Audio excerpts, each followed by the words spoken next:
Redwire's Sharkweek, introduction to Redwire Spacecraft portfolio featuring Tom Campbell and retired Colonel Dean Bellamy.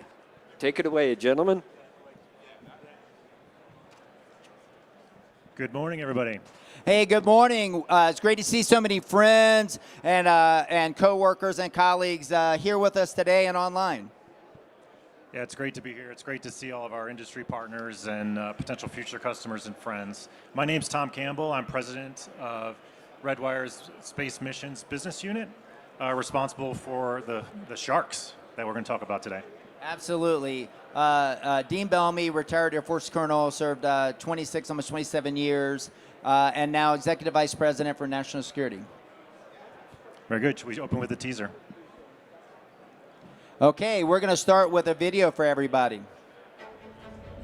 Beyond the edges of Earth's atmosphere, there is an advanced network of space technology, serving as an orbital watchtower to protect our nation and ensure the safety of our daily lives. But as the threat to our global security grows, so must our vigilance and urgency.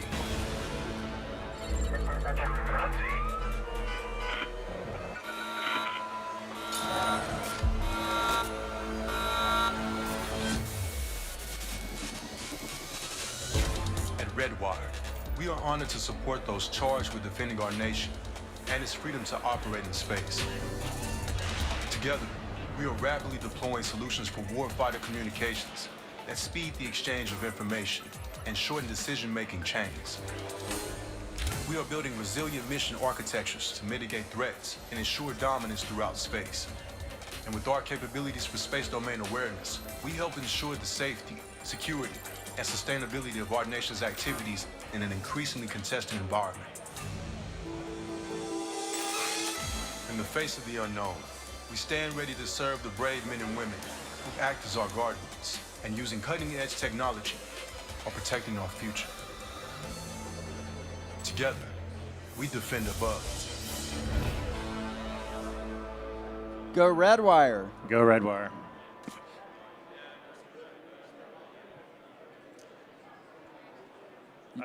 You want to do that? Yeah, sure. How many of you realize at Redwire we have the capability to go from the ground all the way to Mars with our platforms? Yeah, thank you, Pete. So first off, we'll start broad, and then we'll kind of go into depth about the spacecraft, which is the moniker for today's Sharkweek. But we're really pleased to announce that we've received regulatory approval for our future closure of Edge autonomy, which will happen in Q2. This is very exciting for us because this gives us the ability to really do joint domain warfighting. So again, back from the Earth all the way up to Moon and Mars. Edge will bring to the corporation proven, innovative, autonomous UAS and ISR systems on two major platforms. The VXE-30, which is our US-based platform. It's a Class 2 drone. And in Europe and globally, the Penguin series platform. And we really think this is fantastic for Redwire and will give our warfighters a competitive advantage in the ability to do joint all-domain command and control warfighting to create great effect. Absolutely. And when you look at the software, we're going to talk autonomy for both our very low Earth orbit satellites all the way up to GEO. But when you take the software that we have on our UASs, it's going to be really, we think, a game changer and allow us to create really leap ahead technology for our guardian operators out there and for the Space Force. Yeah, we really believe that the relative maturity of the UAS market will bring an advantage to the space market, where the UAS already today is enjoying high amounts of autonomy, excellent user interfaces, and a lot of equipment in the field, giving the warfighter experience on how to operate and how to design future warfighting platforms. Absolutely. And when we go to war and fight wars and coalitions, and I see so many of our allied partners and friends here, and this actually allows capability not only for our U.S., but also our allied partners as well. Okay, you ready to talk about the sharks? Let's go. It's Shark Week, baby. Okay. So I think it's important to point out that we did go through a branding effort this year to name them sharks. And this is important because we want to have a warfighting posture. Did everybody see the Space Force's doctrine document that came out late last week? It's important that we start to see space as a warfighting domain where we think about it that way, so that as we act and we design new systems, we design them to be lethal and to design them to deter. So first off, let me start to talk about some of the sharks here. So we'll start at higher orbit and maybe work our way back down to the air. Okay. Our Mako first off, Redwire has 5 spacecraft in orbit today with over 50 years of heritage. Absolutely. And we have 8 spacecraft in either design or manufacturing in the factories. Absolutely, and it's really incredible, right? It's incredible to see really the scale and speed that we're able to actually manufacture these spacecraft for our customers. Of those 8 that we're currently manufacturing or on contract for, 4 of them are for AFRL RV. So we're really appreciative of their support. Absolutely. 5 for the DoD, actually. 5 total for the DoD out of the 8. Yeah, very good. Our Mako platform is our purpose-built ESPA and ESPA Grand GEO and MEO platform. This was developed in partnership with Space Systems Command and AFRL for the Tetra missions. Redwire is on contract for Tetra 5 and Tetra 6, which is a warfighting demonstration for refueling. If some of you saw the discussion last hour, it was noted that warfighting is often won via logistics, or our ability to project force to be able to maneuver without regret, for instance, which either looks like transferring fuel between aircraft, ships, and now spacecraft, following along in those doctrines of war. Absolutely. And so let's talk about maneuverability and sustained maneuver operations. If you look today, right, normal spacecraft probably do a 200 to 400 meter per second delta V. But if you look at adversary threats in the air domain or even on maritime domain, you'll see there's a lot of contention about who can outmaneuver who. If you watch the movie Maverick, Top Gun, right, or Top Gun Maverick, you'll see it's all about how maneuver warfare and how you can always have an advantage and not allow your adversary to outmaneuver you. And you'll see with General Saltzman's Space Force Doctrine, Document 1, or even his competitive and endurance thought piece that came before, not allowing your adversary to outmaneuver you is a key thing. And I believe it's going to be high delta V. It's going to be initial acceleration. So if you think of an EV like a Tesla, that really quick acceleration, but then also the ability to go fast with delta V, and also have sustained maneuvers, a longer life period in a spacecraft. Yeah, very good. The Mako platform is a 6 degree of freedom, high delta V platform. In current instantiation, it's 600 meters per second, but we're looking at variants up to 1,200. Absolutely. And another factor we think is really important, we are already integrated with Orbit Fab. If you look at the design, you already see the Orbit Fabs are already integrated. So another facet, I think, Tom, that's important is if you still have a great spacecraft but you've burned up a lot of fuel, you're going to be able to go up, connect commercially, be able to buy gas like we do today at a gas station on the ground, and you're going to be able to refuel your tank, and you're going to extend the life, maybe double the life expectancy, which really allows what I call strategic flexibility for the operator. Yeah, very good, Dean. Another important aspect or design requirement to operate in GEO and MEO is rad hard. Oh, yeah. So rad hard's really important. So I'm sure everybody in here may know, but our design went through SSC, and we got both SSC and an independent FFRDC Aerospace to approve our design at Critical Design Review as rad hard, which is really a huge milestone to get government approval on a government contract to say that it is ready for the environment. Yeah, so our first Mako spacecraft will be delivered later this year to OSS, our partner on the Tetra 5 mission. Yeah, absolutely. Both those spacecraft will be delivered, and we're really excited about that. It's going to go up in GEO and be one of the early GEO refueling missions, and really exciting. And I want to talk about autonomy. Can we do that, Tom? Because look, as much as an operator, former guy who flew satellites at Onizuka Air Force Station, and wants to talk about operators flying it, we're going to have autonomous vehicles to get up close and dock. Yeah, all of our platforms incorporate a software-defined payload, allowing us to really upload autonomy features or other encapsulated pieces of software to to the command and control system. Absolutely, and what's also great, we built it where it's reprogrammable. So if there's something why it's already launched and it's in space, we can reprogram it, upload capabilities, and it really adds functionality to the mission. And I think that's a part of our agility and flexibility that we offer at Redwire. Yeah, and as we opened with the quick discussion on the UAS capability, very excited to be able to start to onboard some of that software and swarming capabilities, et cetera, that are more commonplace in UAS. Absolutely. And hey, look, if you want to learn more about what we're doing on the software side, not only under space missions, we're doing a lot, but also our Chief Technology Officer, Al Tadros, is doing a tremendous amount. You can also check it out on the website, too. Shall we move over to Hammerhead? Let's go, Hammerhead. All right. Redwire is a global company, and as such, we have to create products for global governments and global customers. We enjoy 3 offices in Europe, in Belgium, in Luxembourg, and now in Poland. And the Hammerhead is a long-duration platform that is we've built many of for the ESA programs, namely the Proba 1, 2, 3, and 5 missions. Absolutely. Let's talk about the first one, Proba 1. It was built for a 2-year life demo. It lasted over 22 years, still operating today, delivering for ESA. It's doing hyperspectral imaging, really amazing. And it really shows that when we actually execute a program, we do it with incredibly high capabilities, and it's got a really a phenomenal, really affordable capability because it's still delivering 22 years later. Pretty amazing.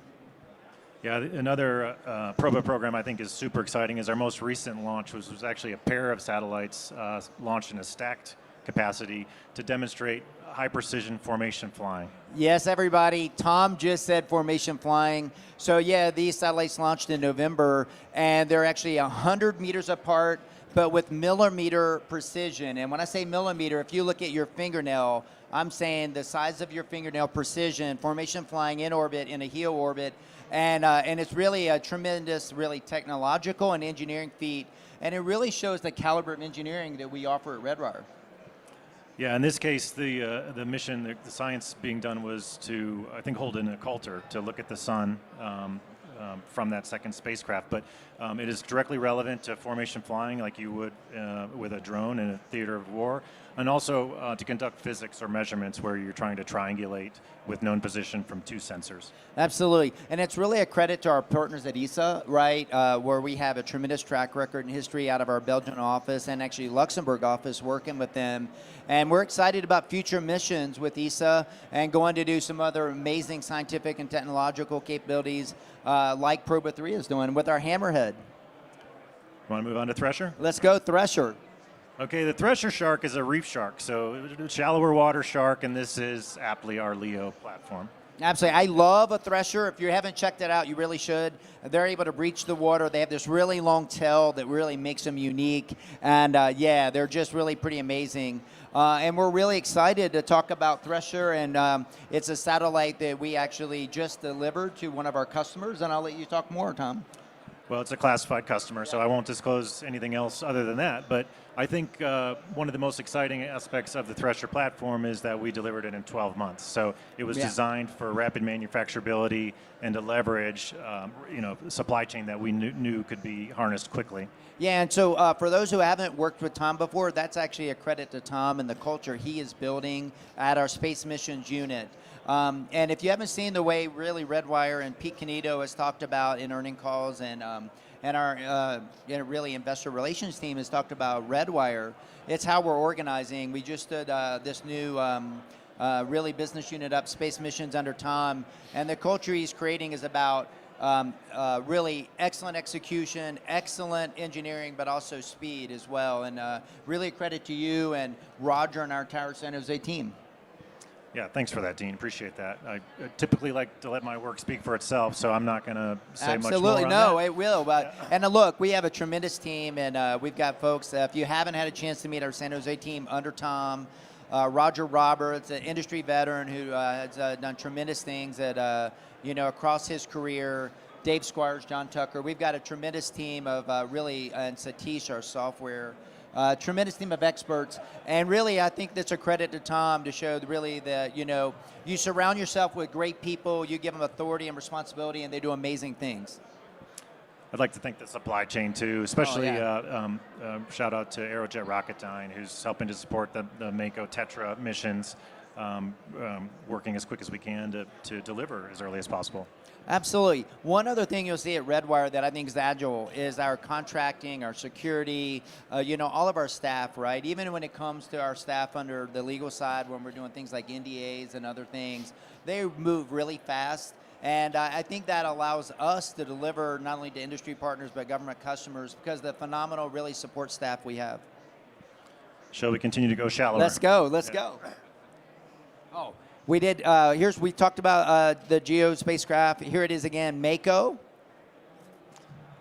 Yeah, I think we can move forward. I think we talked about We talked about Leo there. All right, let's go shallower. Okay. At the edge of Earth and space, there's a revolution happening, one that promises to protect our future and transform space operations. At Redwire, we are pioneering the use of VLEO, a new orbital frontier that bridges the gap between air and space. VLEO spacecraft capture critical intelligence and deliver sustainable mission operations.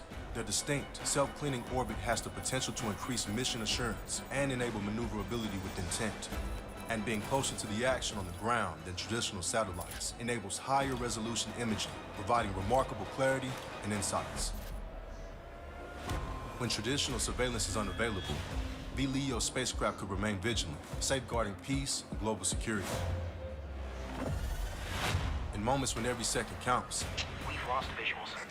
VLEO spacecraft could provide the resiliency needed to ensure operators remain connected. And when ground communications fail, VLEO spacecraft could offer a secure lifeline to coordinate rescue efforts and to help save lives. While others follow, Redwire leads. With SabreSat, our American-built VLEO platform, and Phantom, our European-built VLEO platform, we are bringing this untapped orbit from concept to full-scale operations in support of global security, scientific discovery, and environmental stewardship. Together, we defend above. Awesome. All right, our two spacecraft right here, Tom. All right. This is a really interesting topic. So why VLEO? Okay, so first off, VLEO will fly under 200 kilometers, so well under the LEO platforms of today, adding resiliency to existing networks of either sensors or communications. The LEO is getting very dense, right? So you can imagine a day unfortunately, there could be a day without space. If once we have LEO platforms in position, they will create a layer of redundancy. Secondary, because of its proximity to Earth, its ability to sense is so much greater. If you're using an imagery sensor, you lose quality via path length loss. So there's an effect of distance, r squared. If you're using a radar sensor, it's to the fourth. So you're bouncing a signal down and back, and therefore your return strength can be as much as 8 times greater. So you have just much higher perception, giving an advantage to the warfighter. Yeah, and let's talk about, is this the first time the U.S. government is considered operating here? No. So let's go back to the early 60s and so forth. The government had a program called Corona where we operated for a short duration in this environment. And so we are taking the lessons and building off of, these pioneers that were pioneering space in the Corona program. And really, I think 5 things, Tom, have changed that allow us to come back and operate. The first thing is power. So power has dramatically changed since the 60s, and we're bringing in state-of-the-art today power. Propulsion capabilities have changed. And we've got new capabilities on the propulsion side that allow us to really do amazing things. Payloads, can you imagine? We're talking film cameras with like Kodak, and a lot of people that are in the crowd or at home watching may not even be familiar with like the old film cameras of the 70s and 80s. In addition to that, materials have changed as well. So you think about materials, and that has changed. And another thing that's changed is really launch capacity and launch capability. So we're bringing those capabilities together, along with even compute power, and we're actually re-looking at how you can operate in this new environment. Should we deep dive on our next satellite? Yeah. Let's talk both VLEO programs here. SabreSat. So one other thing I would add is I'll talk a little bit about SabreSat. And our first customer in DARPA has entrusted Redwire to develop persistent VLEO platforms. So these aren't those that are just carrying a tank of fuel and will force their way through the atmosphere until they're out of gas and then burn up. This platform is intended to harvest atmosphere to create constituents for propulsion, allowing it to last long duration, 5-year plus. At its heart, this is a very difficult modeling and simulation problem trying to balance drag from what is a very thick atmospheric influence compared to LEO and higher altitudes with creating enough cross-sectional frontal area to collect enough gas to refuel the tank, if you will. So this is really the thrust, pun intended, of that program is to demonstrate these novel propulsion techniques for DARPA, and we call that DARPA Otter. DARPA Otter, but I want to go up for the strategic value of this, right? Not talking about the technology, but the capability. You mentioned a day without LEO or a day without space. You know, the adversary's been watching, and they've been watching what U.S. and space capabilities have been able to do. And it's all over the press. You can read about the adversary threat, how it's advancing. Imagine if someone wanted to decide to, like, maybe say a day without proliferated LEO, right? And we learned in the shuttle mission, right, with the going back to 1986, with the the unimportant, horrific tragedy we had with the Challenger mission, that you can't put all your eggs in one basket. And I think what we see here is the need for a hybrid architecture. And I think with DARPA Otter, we're going to test out the ability to add strategic flexibility for both government, whether it be Space Force, NASA, NOAA, and civil, where you can operate, and there's a lot of values here. And I think this demonstration is going to really offer that, because what we would hate to see is if no one wants to see war extend into space, but even if there was a debris incident that happened, like in the movie Gravity, inadvertently, that was able to catastrophically damage a lot of satellites, you've got to have capacity and resilience. And we believe that VLEO offers a tremendous amount of resilience.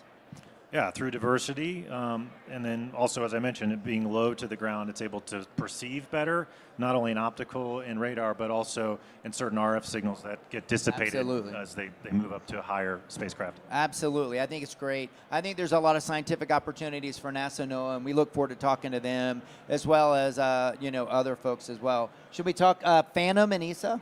Let's do it. Awesome.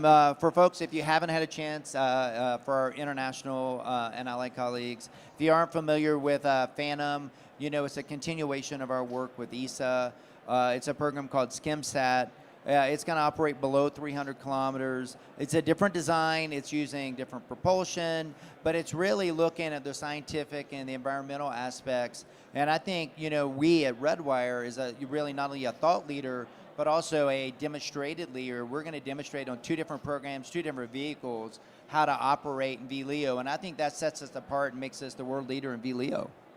I think so, yeah.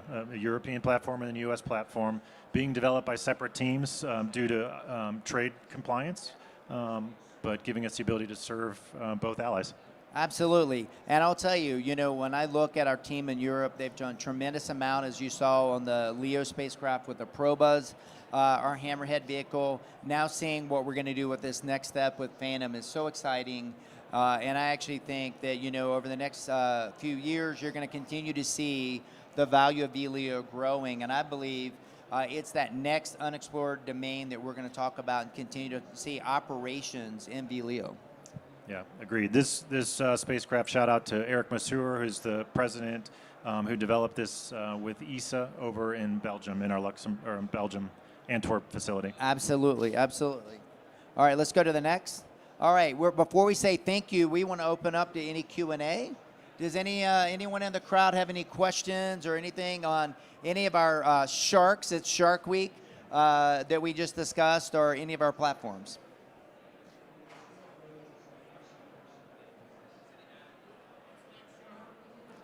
What's the next What's the next shark? shark? Well, that'll be fun and interesting. We'll see what happens for sure. But there's a number of sharks in the ocean we can use, right? There's a lot of great ones. Hey, I do want to give a shout out to Tom's team on the VLEO side under General Manager Spence Weiss.